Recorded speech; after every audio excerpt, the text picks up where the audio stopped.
A gente come por vários motivos, né? Talvez na época das cavernas a gente até comesse mais por fome, né? Mas hoje em dia não, a gente come então por fome, a gente come por uma questão social, né? Não tem graça a gente no encontro social se não tiver comida, né? A gente come para se gratificar, quantas vezes, nossa, chegou a hora de ver uma série, comer alguma coisa.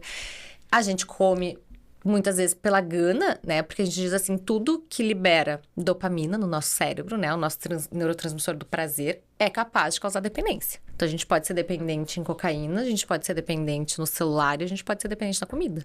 Então, tudo aquilo que dá um prazer imediato no nosso cérebro, ele quer mais.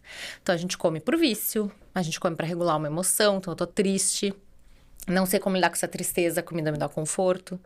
Né? A gente come, às vezes, para passar o tempo, porque a gente não sabe o que fazer, a gente tá acostumado a fazer duas coisas ao mesmo tempo, né? Então, às vezes a gente tá sentado, tô vendo série, o que eu faço com a mão? Vou ficar mexendo no celular também, ou vou ficar beliscando, daí principalmente aquele padrão, a gente já falou dos padrões, né? Mas o beliscador fica sempre ali com a pipoquinha, alguma coisa. A gente come por vários motivos, né? E acho que pro paciente a gente precisa explicar. Para começar, a gente tem que explicar, porque ninguém é obrigado a saber isso, né? Então, eu gosto muito de a gente explicar isso, a gente explicar um pouquinho do funcionamento do nosso cérebro, né? De que a gente tem coisas que a gente traz que são muito antigas, né? Como esse tal de sistema de recompensa, né? E que a comida, ela atua em muitas áreas do nosso cérebro. Então, ela não atua só na parte de saciedade, lá no nosso estômago, lá no nosso intestino. Ela tem toda uma relação com o nosso cérebro. E aí, começar a ensinar isso para as pessoas. Muitas vezes eu falo, né? Eu explico, olha, a gente tem vários padrões alimentares, a gente tem a pessoa que come para regular a emoção, a gente tem uma pessoa que come por causa de busca de prazer e tal. As pessoas, elas ficam assim, nossa, eu Uma nunca tinha ouvido novidade. falar, mas eu me encaixo. Bem né? isso. Eu digo, tem gente que tem o padrão mais noturno, e a pessoa diz, nossa, não sabia que mais alguém acordava para comer. Então, a gente explicar. Né? A gente chama isso de psicoeducação. Então, educar os pacientes de que isso existe.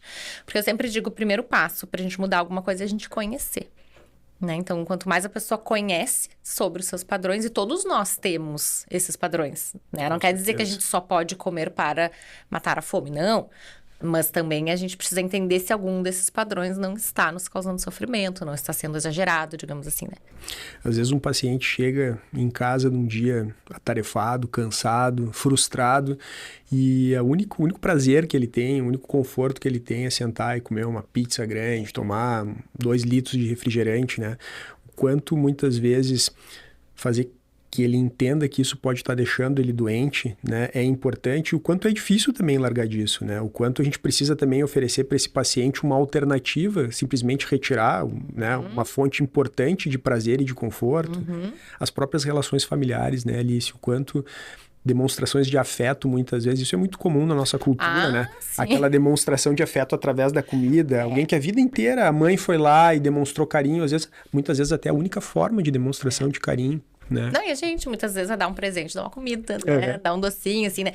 Mas isso que tu falou é muito importante também, que assim, ok, a gente conhece, né? E as pessoas, às vezes, elas não entendem por que elas repetem os padrões, né? E a nossa mente, o nosso cérebro, ele tem uma questão de fazer aquilo que é conhecido, né? Só que nem sempre aquilo que é conhecido é o mais saudável. Então, por exemplo, isso de chegar em casa, vou comer uma pizza para me gratificar.